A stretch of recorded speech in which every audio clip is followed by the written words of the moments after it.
All right, welcome everyone to this next session of AAC in the Cloud.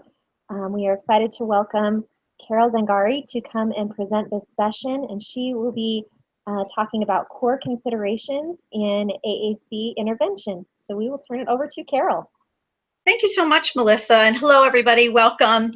I'm so glad to be here.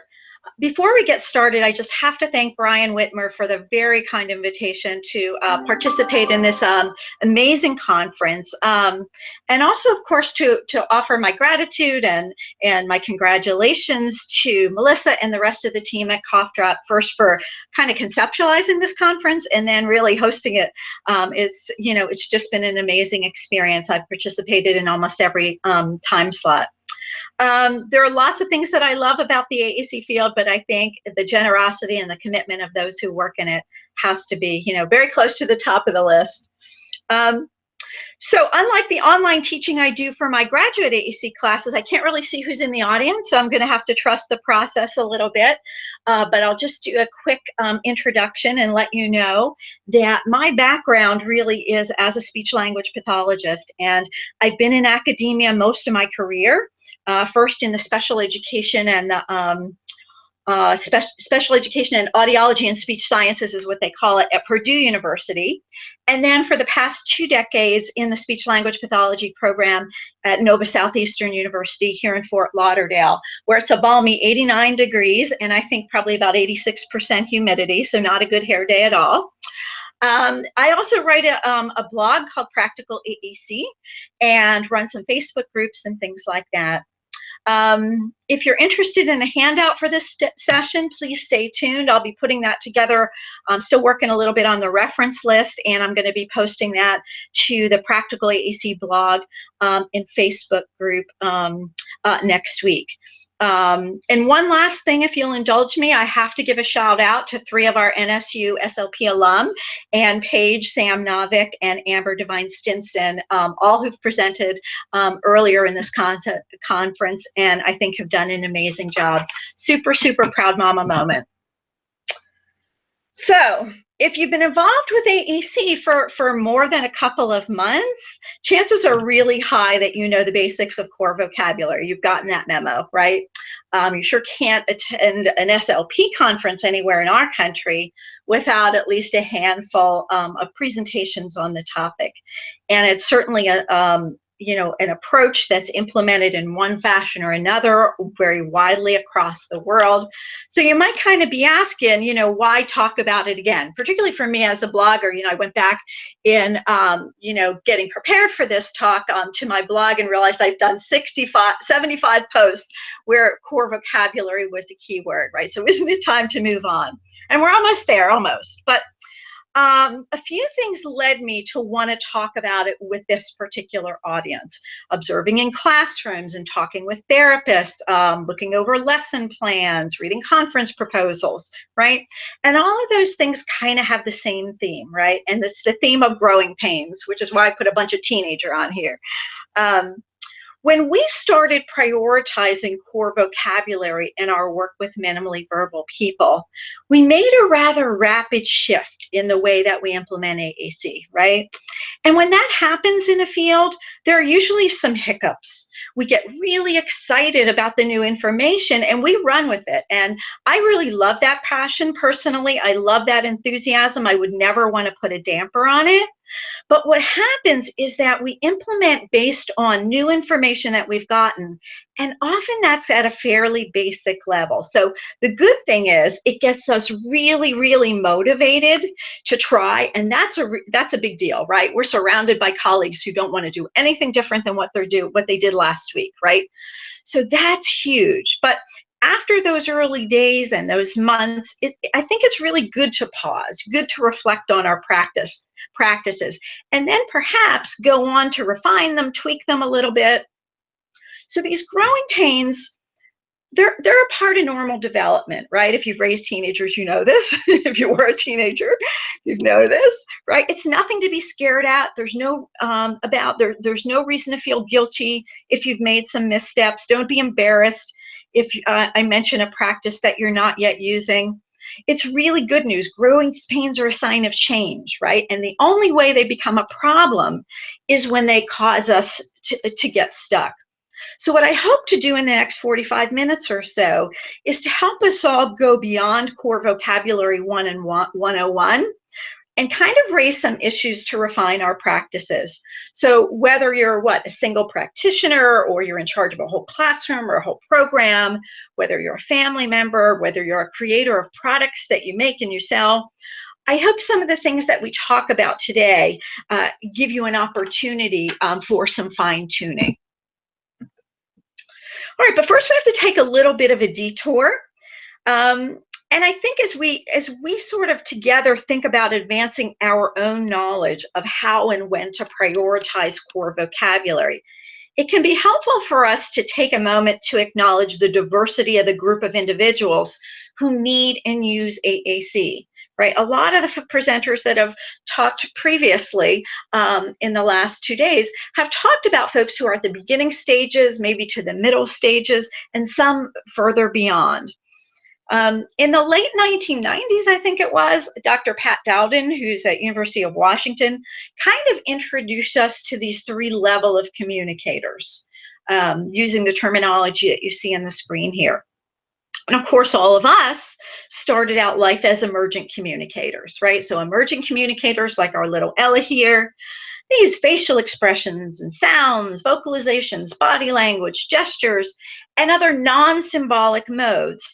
And then maybe a little bit idiosyncratic. They're not usually all that apparent to unfamiliar partners. And so these people, folks communicating at this level, are really communicating primarily about the here and now, unless, of course, they're with a really familiar partner who has shared experiences and can guess their intent, right? In the middle there, we have content-dependent communicators like Carlos, who use some kind of reliable symbolic form of communication, but it's pretty limited to certain partners, certain topics, certain contexts. And in most cases, they need some help. Their communication has to be helped along with a familiar partner. And then at the far end, we have our independent communicators like little Isaac here, right? And these guys can interact with both familiar and unfamiliar partners. They can pretty much talk about any topic, any context. They're able to generate completely novel messages. And they can switch between a couple different modes of communication and use them appropriately across partners and contexts. So no matter how you look at it, this is a really diverse group: age, motor ability, receptive language, intellectual ability, hearing and vision issues, right? They're so different. But what they have in common is the need for AAC, but really such a heterogeneous group. So given that heterogeneity, does it make sense that we use core vocabulary with everybody? That we implement it in the same way, right? Logic would probably suggest not. Probably that's not the best approach, that one size doesn't fit all. So why is it that as practitioners, we go there sometimes? Why do we sometimes apply core vocabulary in sort of a universal way for all of our AAC learners? And I think it's important to realize that this one size fits all serves an important function sometimes, right? But the problem is it's an important function for us, right? At least for a period of time. When we're learning a new skill, a new concept, sometimes we just can't get our heads around all the details and nuances, right? We get it conceptually that this should be individualized based on a person's specific needs and abilities, but in a very practical sense, that may just overwhelm us. So at the beginning of the core vocabulary journey, we may use a universal approach, not because we think it's what's best for the kids, but it's the best way we know how to manage the complexity of implementing this new approach, given all the demands that compete for our time and attention, our caseloads, our classrooms, our families, our agencies, right? So the idea is that we use this as a tool or a stepping stone to get some experience with the basics, to build our, confidence and self-efficacy, and then move on to kind of differentiate this approach more based on individual needs. And for us to really do that, we have to examine our own understanding of core vocabulary beyond a definition, right? And think about its role and our practices in teaching it. And sometimes that means it can be helpful to look at the misconceptions that are out there so we can make any course corrections.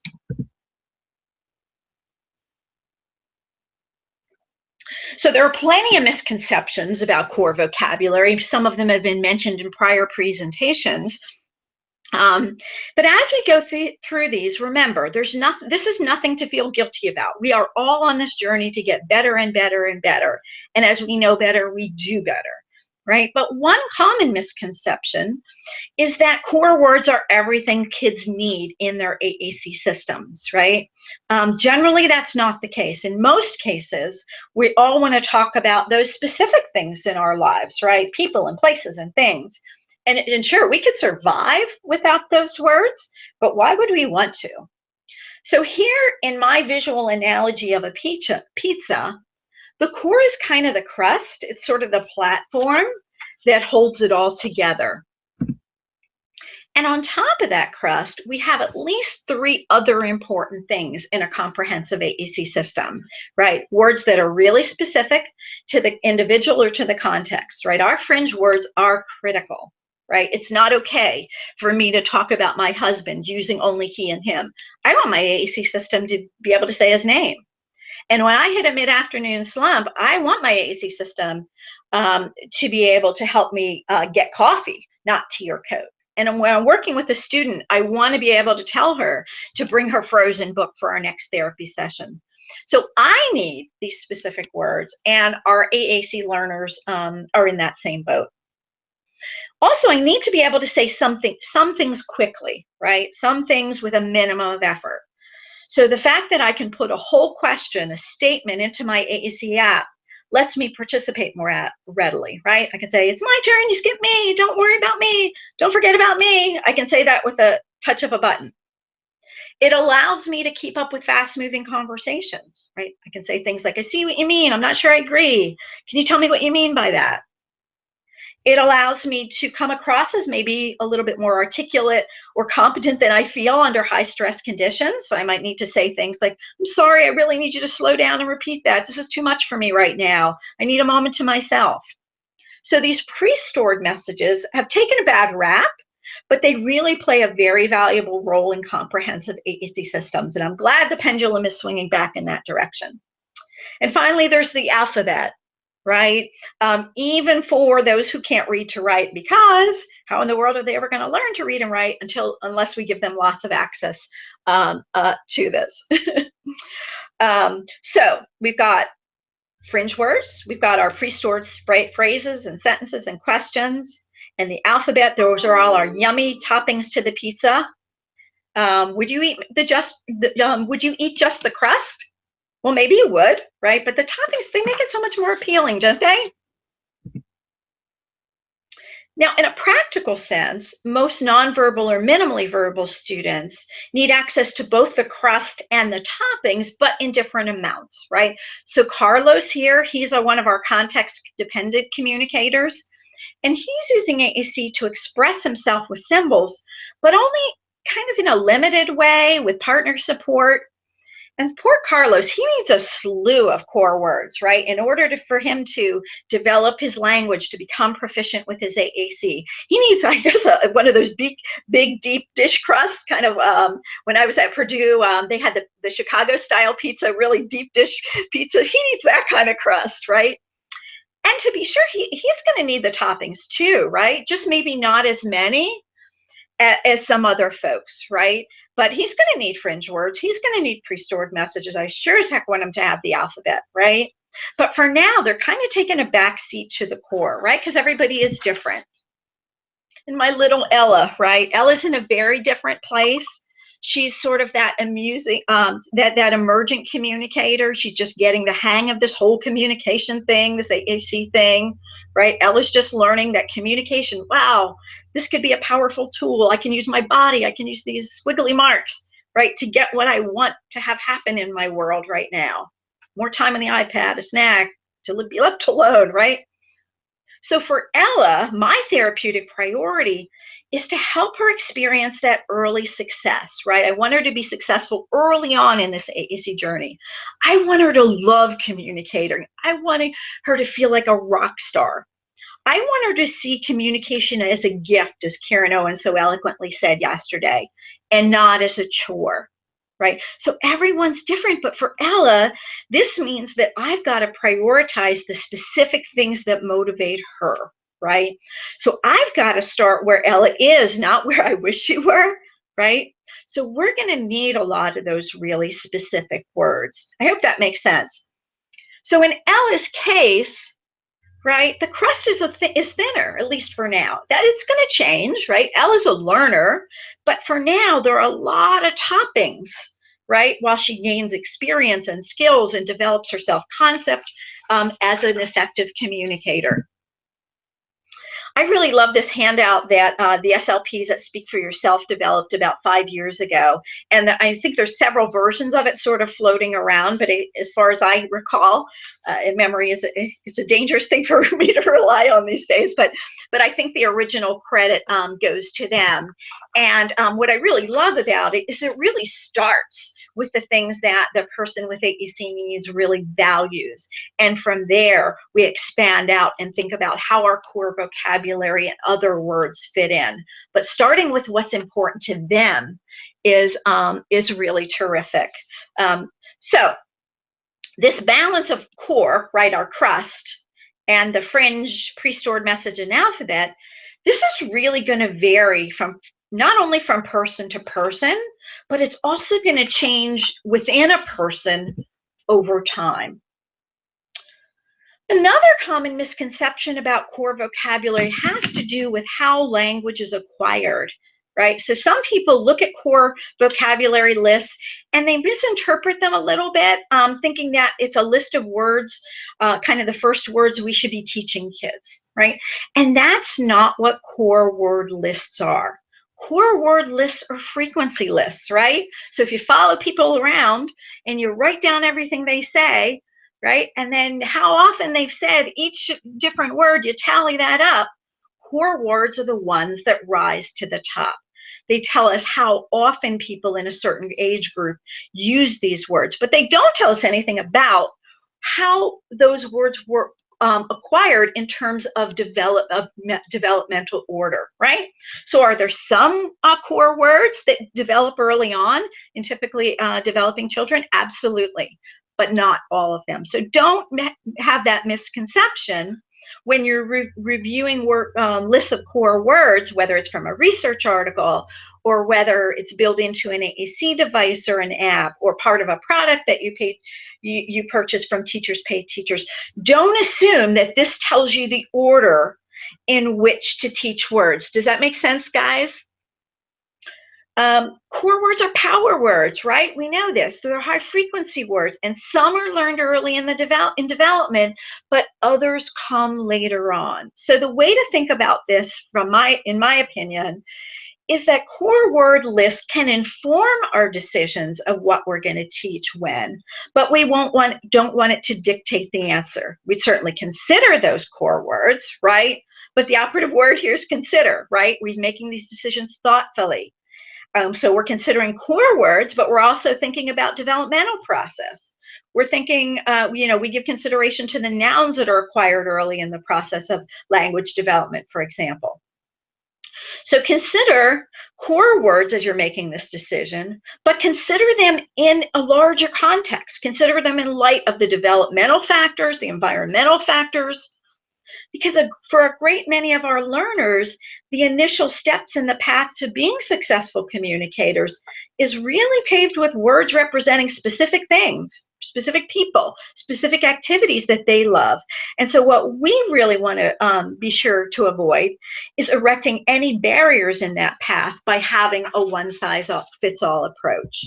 All right, so one of the most harmful misconceptions in my experience is this one, that they're too abstract for learners with intellectual disabilities. And I think in most cases, people who hold this misconception, it's partly from old thinking, before we knew what we know now, partly from misinformation. But in my experience, it also kind of comes from fear, right? The fear that we're not going to be successful in teaching them these abstract core words, right? We want our kids to be successful, right? And we might steer away from including core words or prioritizing them because we're really not sure of our own ability to teach them effectively. We got to get over that. Whatever the root, the reality really is that this belief is just not supported by evidence, right? In fact, both our research and our clinical experience has demonstrated that kids with cognitive impairments, even significant cognitive impairments, can learn and can use abstract symbols and abstract words. And I'll try to put some of these references on the reference list for when I get that handout posted next week on the Practical AAC site, right? So those of you who've done this work for a while know these kids learn what we teach them. And if we teach them well, they're going to learn to use core words. So what are some other misconceptions? I'm kind of peeking here on the discussion board. Terrific. Oh, thanks for putting that in there, that link in there. Well, often when teams begin emphasizing core vocabulary with their AAC learners, another thing that happens is that there's a mismatch between the learning materials they're using and the AAC systems that the kids are learning to use, right? And we heard this in some questions that came up earlier in the conference. But the mismatch crops up in three primary areas, right? Which symbol sets or systems are being used, the layout or the organization of where the vocabulary is on the screen or on the page, and then that color coding schema that's used to differentiate parts of speech. So in many situations, in my observation, in my conversations with people, kids are being given materials that aren't well aligned one with the other. So if my student is using an AAC system that has PCS organized using the Goossens, Crane, and Elder method, and the classroom core board has a different layout, maybe using the modified Fitzgerald key, and the visual supports use Smarty symbols, it's probably the case that I've slowed down the learning process. And I know that's not an easy thing for you guys to hear, for any of us to hear, because it means that we can't do things as conveniently as we would like. But I want to explore it with a quick example. Here's some letters from the Cyrillic alphabet. And when I studied Russian in high school, I would constantly get tripped up by the differences in the printed symbols for the letters that were in the textbook, like you see on the left, and my teacher's writing on the board, right? So can you figure out which of the handwritten letters in the purple boxes goes with which of the printed letters in that green rectangle? There are just two ways to make the same symbol for a particular capital letter, right? Print and cursive. And certainly they're related, but they do look a little different, right? And when all of this is new to you, those differences can be a huge stumbling block. So yeah, you could figure it out, right? You can figure it out, but think about the extra effort, the extra time, how much concentration it takes you to do that. So for beginners, this can be a real roadblock. It makes communication harder than it needs to be, right? So consistency matters, right? Particularly for our students who tend to learn slowly. If you're working with learners who catch on quickly, this may not be for an issue for you guys, but if your learners take a lot of time to grasp new material, then you might want to look at ways to eliminate as many speed bumps as possible, right? And in this context, it means that we might want to be consistent in the type of symbols we use, right? The same ones that are on his AAC system, the layout of vocabulary between the high-tech system and the lower no-tech system, which color coding schema we use to differentiate pronouns and verbs and nouns and all of that, okay? And I know that people have a lot of questions about what to do in classrooms when you have multiple symbol sets and systems and layouts.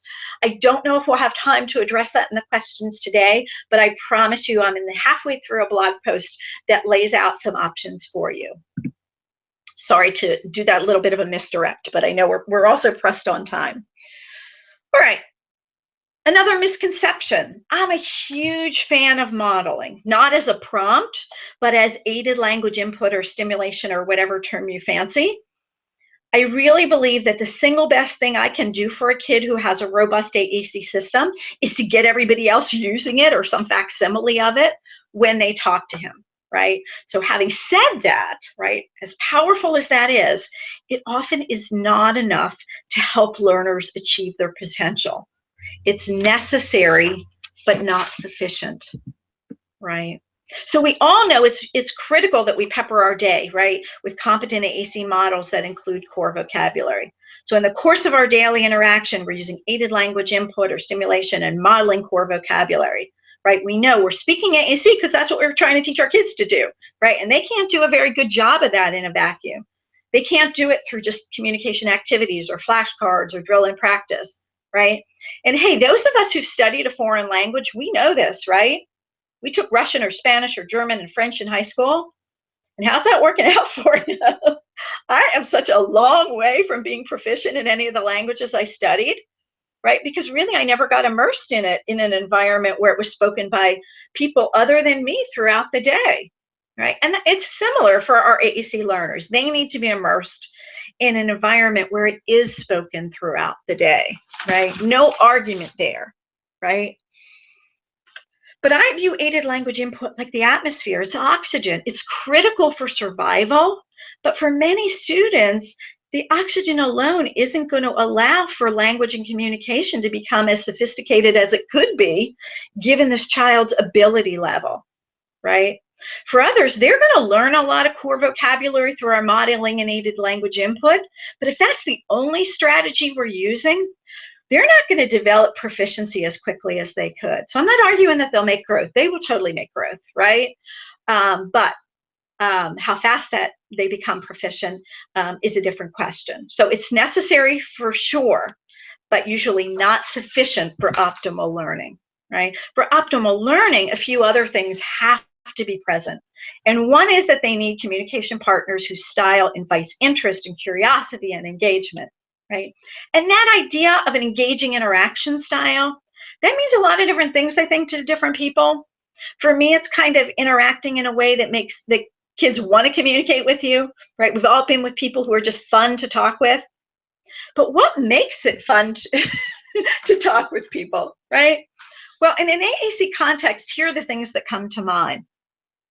Certainly talking about things that kids care about, it's one element. And that may mean that I use Carlos's special interests when I'm picking out therapy materials or planning activities for our session.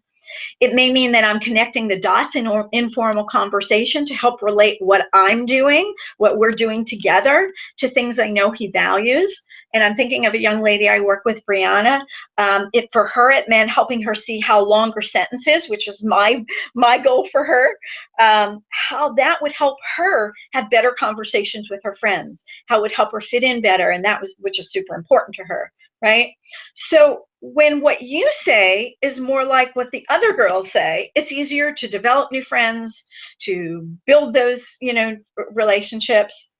So part of what I can do is really to help her see the connection between my goal for her and her own goals for herself, having more friends and hanging out with them, right? And that really boosts engagement. Another part of us using an engaging style is communicating for authentic purposes, right?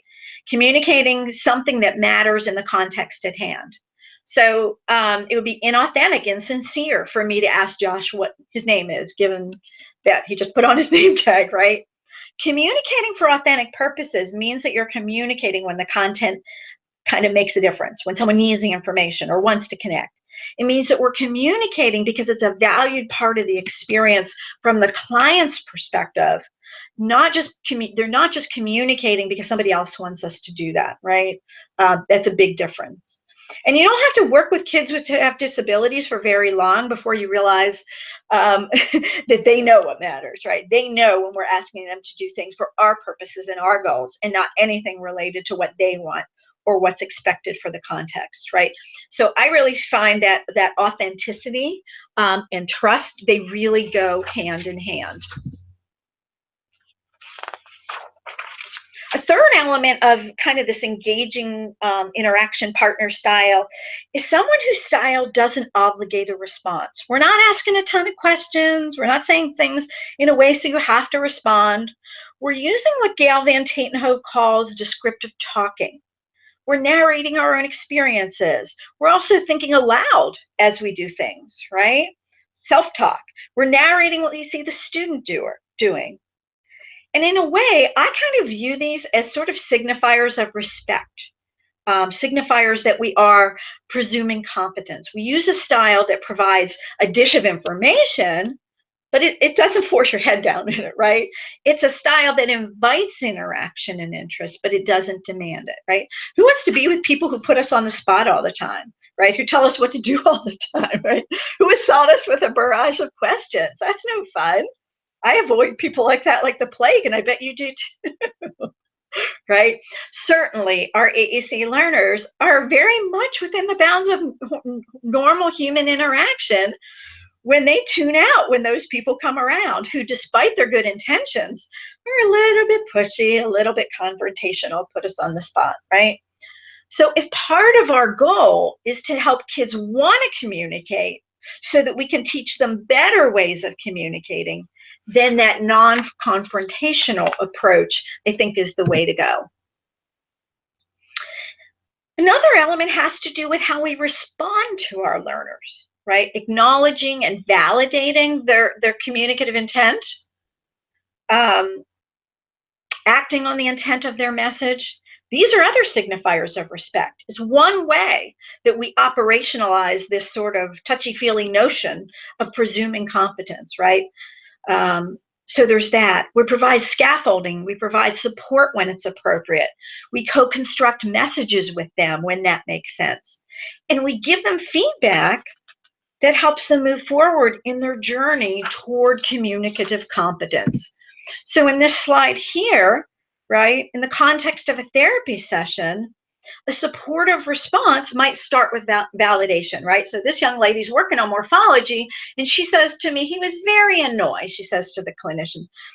So we validate that, right? But our focus is really on word endings and more suffixes and applying those to more nuanced emotion and feeling words, because we want her to be able to speak in grammatically correct sentences like her friends at school do, right? And this is just a little sliver into a much larger pie that was stuffed with lots of instruction. But look at the informative feedback, right? Oh, it really bothered you. So we're acknowledging it, but now it's informative. Annoy is the right word to describe it, but let's listen to that in a sentence. And we do a little bit of that. It sounds a little off, right? So let's look at our word endings together and try some so we can make it sound just right, right? So this informative feedback piece helps her apply some of the new word learning that she's doing, and we're giving her some support in doing that. Excuse me. So these elements of an engaging interaction style, they're signifiers of respect, as I've said a couple times. They're ways that we operationalize this idea of presuming competence, right? But they also help us teach kids who are working really hard to communicate by making communication worth it, right? And so as we move forward, let's think next about other things that these AAC learners need in order to advance their skills with core vocabulary. And boy, do we all know this. They need practice, lots and lots of practice. Practice using the skills they already have so that communication gets faster, communication gets easier, it takes a lot less thought, right? So think about the AAC users with whom you work, right? Chances are your students, they can say and do a lot more than what they actually do in the course of a normal day, right? They probably do not use all their skills. I know mine do, right? For them to be fluent communicators, we want to have an impact on that, right? We want to have them use what they know all throughout the day. And so these really have to be planned opportunities, meaning we plan moments through the day where we're creating opportunities for them to demonstrate their skills. And if they're not doing it independently, then we might support them, right? So we have to keep up with something to get better at it. How many of you had the opportunity, quote unquote, to work out this week? Go to the gym, get on your exercise break, right? Watch a workout video, right? So if, like me, you're out of shape or new to exercising, it's really easy to pass on those opportunities, right? But if somebody holds me accountable to it, it's a lot less likely that I'm going to skip my workout, right? Are you with me on that? And I think our kids are no different. So AAC is hard for them. If they can skip out on it or do it the easy way, they will. And we have to be there to create these opportunities, to be able to hold them accountable and to be able to support them through the process until it gets easier and more automatic for them. So we're always looking for ways to up our game and having them practice in meaningful contexts, right? We want to set the stage with those opportunities to, give them aided language input, to create that engaging communication style, right? What do you think we might say? Give them their expectant pauses for 5 or for 10 or 15 seconds or whatever they need. Support them in creating the response if they need help, right? So Joey, I was in a classroom and Joey looked at my new glasses and he made a face, right? But he needed a little help to use his core vocabulary to say, no, not good, right? And then I try to set up more practice for him saying not good because he wasn't good at saying not good, right? So we might repeat that in a new context, but in a meaningful way. So I might call over Miss Stacy. Miss Stacy, did you hear what Joey just said when I asked him about my new glasses? Joey, I bet she'd like to hear what you have to say, right? And Joey gets another chance to say, not good, right? So he gets repetition, but not in a boring, do it because you have to do it sort of way. Now, as our students get the hang of these skills, they need a ton of practice where they know we're going to make them use their new skills, because a lot of things that they have in their core vocabulary AAC systems are under the category of emerging skills, right? So we have to give them practice in areas where they know we're going to hold them accountable and we're going to help them if they get stuck, right? Because this is really the stage where we want to seed their day with lots and lots of practice in supportive environments, because the more they use it, the better they get. And the better they get, the easier it will be for them to use new skills, right? It really goes a long way to solidifying things, right? So that's a start, but they have so much more to learn from a language perspective. And that's what I'm focusing on in a SLP, right? They have small vocabularies. They speak in sentences that are 1 or 2 or 3 words long, right? That's toddler speak, right? To move beyond the toddler phase of language development, we've got to teach them new language and communication skills. And so modeling isn't enough. I have to get involved in explicit language teaching. One thing that keeps me awake at night is the fact that there are so few AAC users going to college. It doesn't seem like there's any more now than there were 10 years ago, despite the fact that we know an awful lot more now, right? So they're not working at jobs that are a good match for their abilities. And of course, this is an enormously complex issue, but at least part of it, and this is the part that keeps me up at night, is my fear that we don't go nearly far enough in teaching them complex language, tier 2 vocabulary, complex sentence structure, narratives, inferencing, this stuff, right? We've got to keep them moving towards sophisticated language and not rest on our laurels when our kids are, say an 8-word sentence, right? Or retell a story in 5 sentences. Guys, 4-year-olds do that, and our kids are capable of so much more if we just would commit to teaching them more advanced language. But even when we have the best of intentions, though, we sometimes get tripped up in the how, right, of the teaching. And I watched Jenna, a budding SLP, do a terrific set of science-themed activities with Wilson, who's a context-dependent communicator. She created a Tar Heel reader book about some experiments. She had a symbol list of all the materials that they were going to need for an experiment. They made predictions about the outcomes of the experiment. Then they did the experiment. Then they wrote about it in a science journal.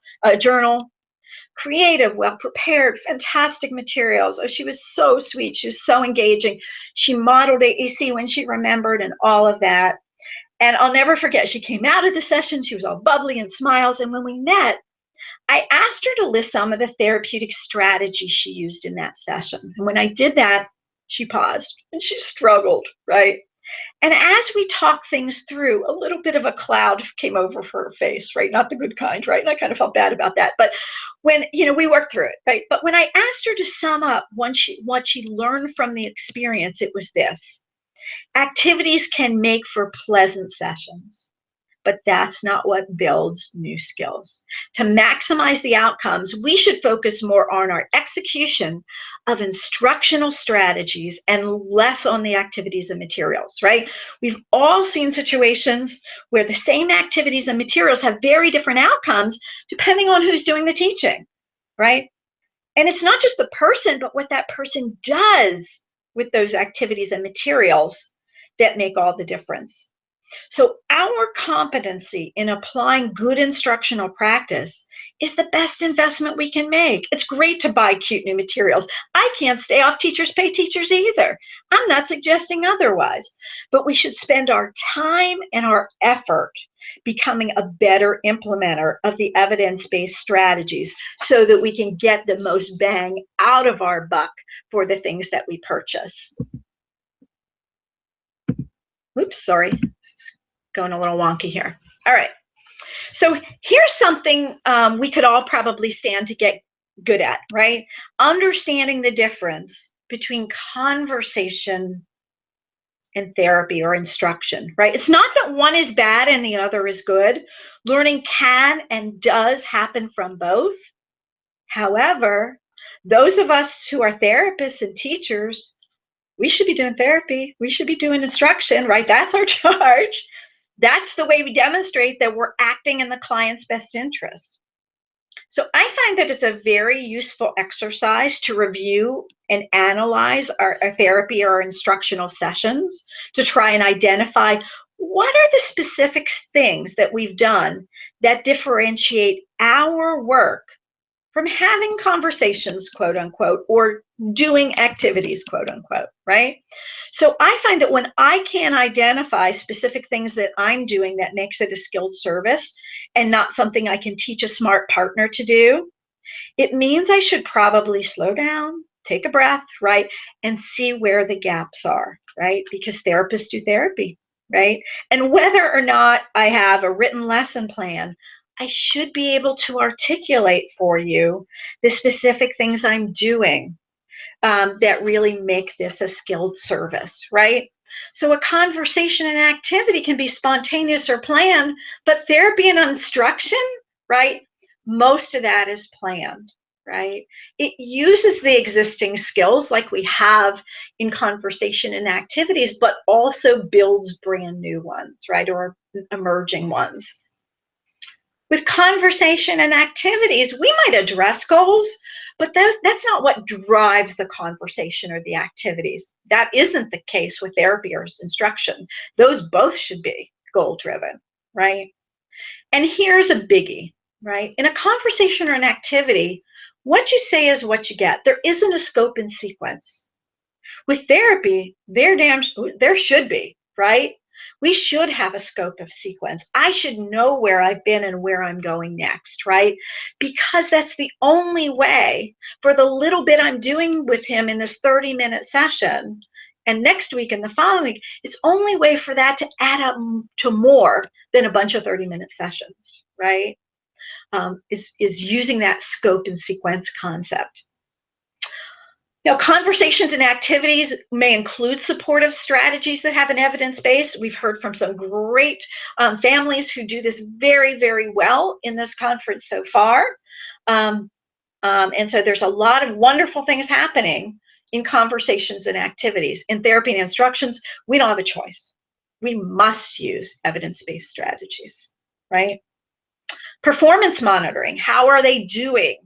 And I mean this in the sense of us measuring for our own purposes how much learning is occurring. I'm not talking about any way that you might have to do it for your school district or your agency, right? So for conversation and activities, it's sporadic or non-existent, right? But with therapy and instruction, I'm always looking at the data, right? I never take more data than what I can deal with in order to plan my next session, right? So I hope this kind of makes sense the way I've laid it out here. And I'm not trying to say one is bad or the other is good, right? They all have their role, absolutely, right? But we want to be sure we really understand our role and what makes a skilled service.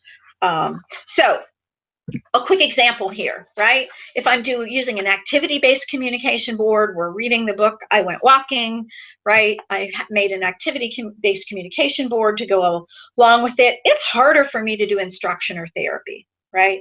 So if the goal is for you to communicate using a picture-based AAC system, and this board gets put away when we're done reading the book, or it doesn't match the symbols that are in your AAC system, it's hard to justify that I'm following a scope and sequence that will lead to communicative competence. It's not impossible. I'm not saying that. There's some talented folks, out there, right? But it's certainly not the best way. Okay. Oops. Sorry, this is going wonky again. Right. Now, it's easier if we're using the same AAC materials that the student has access to all day long, but still, I have to ensure that I'm doing this planfully, thoughtfully, using their existing skills, building new ones, like moving from a single symbol utterance to 2-word phrases, right? That plan should be very, very goal-driven, right? It should be part of that larger scope and sequence. I know where we've been. I can tell mom where we're going next. What we did today, what we did last week adds up to more than the sum of the parts. We're using strategies that are evidence-based, scaffolding and recast. I'm constantly monitoring how my kiddo is doing and adjusting what I say, what I do to maximize learning, right? So therapists and teachers, we have to keep challenging ourselves in this area. That's my opinion, right? I think we have to keep building our intervention skills. And holy smokes, it takes time. It takes focus. Don't give up on yourself. Don't feel guilty if you're not further along. We are all on this same journey, right? But I think really that the outcomes are really worth it. All right, so what else? Carryover, we all have a role in generalization. Therapists and educators, we've got a plan for this, not just train and hope they generalize. We don't have time to get into the particulars there, but I have given you a link more about the how-to. I wrote a post a while back, kind of beyond train and hope, 5 strategies or something like that, or you can Google the idea of loose training. Behaviorists are really good at this, so you might chat with the ABA person on your team as well. We've got to make this an integral part of our therapy. We don't often pay enough attention to it, and we've really got to change that, right? Because this is the prize, baby, right? It's the brass ring. It doesn't matter how well they do in your classroom or in my therapy room if they're not doing it in other places with other words, with other people, right? And of course, friends and family are just critical to this process. Absolutely, 100%, right? But as therapists and educational specialists, those folks who are professionals on the team, we really, might need to step up our game in this area as well.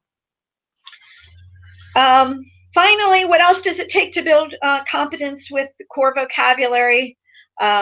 We've got to get them to be able to habitualize these skills, right? Usually, our learners really need help in moving from core words being a skill he can do to a skill that he really does do, right? And how many of us work with kids who know and can do so much more than what they really do every day, right?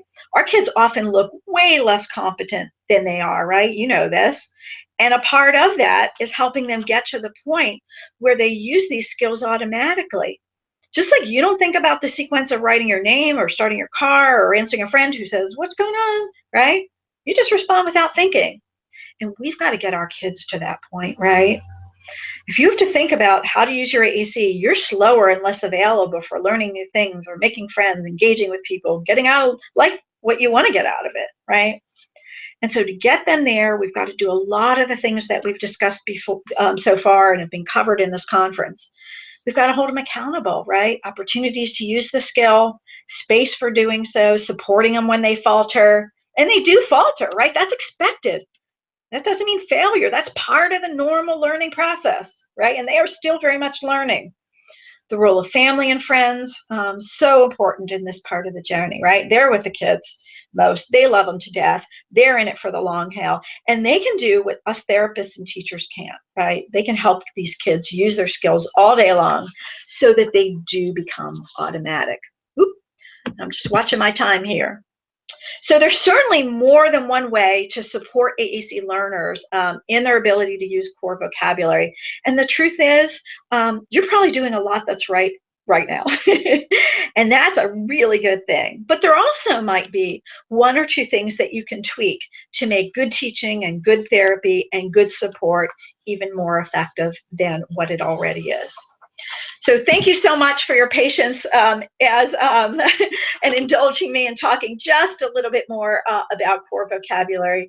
I hope it was helpful. That was great, Carole. Thank you so much. We appreciate your insights. And I know I learned a lot, and I'm sure that our other attendees have learned a lot as well.